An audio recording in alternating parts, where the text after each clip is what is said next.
Welcome everyone, I'm Adam. In this problem, for our equation given in cylindrical form, which we have r squared plus z squared is equal to 5, we're going to find the equivalent equation in rectangular form and then sketch the surface generated by that equation. So how are we going to start? Well, let's see what we want. So we have an equation in cylindrical form.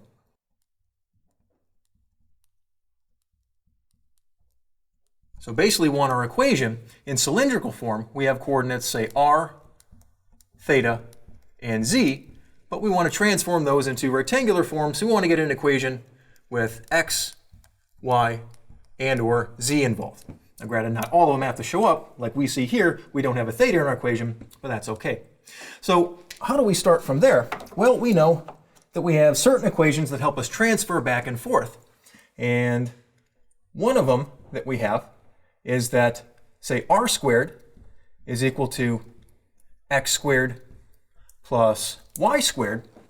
And taking a look at what we have, we actually don't need too much more other than this. Being that we want to transfer everything in terms of x's and y's and z's, we already have a z involved, no theta. So using this, or substituting our r squared, we'll have r squared plus z squared, which is equal to x squared plus y squared plus z squared, and that's equal to 5. So wasn't too bad. Now we have this in rectangular form. What type of a curve or surface does this generate? Well, we see x squared, y squared, z squared, all positive, so that kind of indicates a sphere. So a sphere of radius, this term over here, if we can write that as something squared.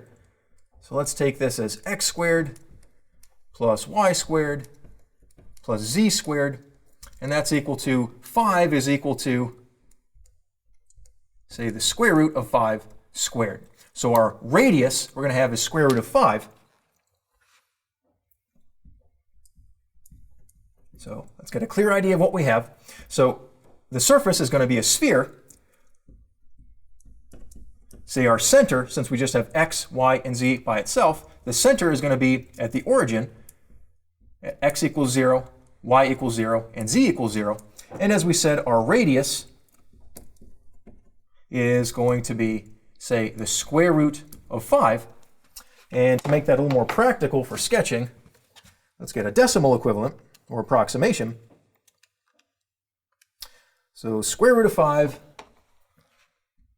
say approximately, say 2.2, something like that.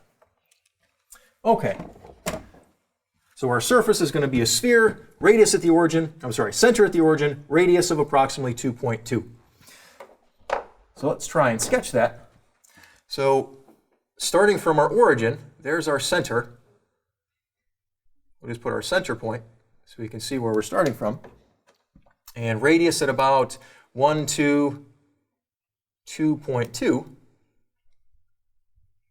And say go down 1, 2, approximately down on the z-axis, negative 2.2. And of course we're going 2.2 out on each of the other axes, but since they're at an angle, it's going to be a little hard to draw that. So we'll just try and sketch this in as from what we have. So outside profile, something kind of like a circle.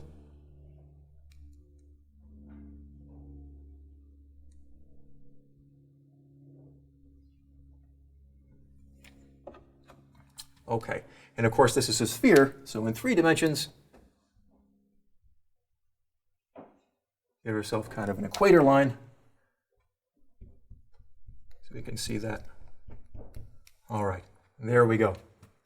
So the surface generated by our equation, originally r squared plus z squared equal to 5, which is equivalent to x squared plus y squared plus z squared equal to 5, is our sphere here. Thank you very much.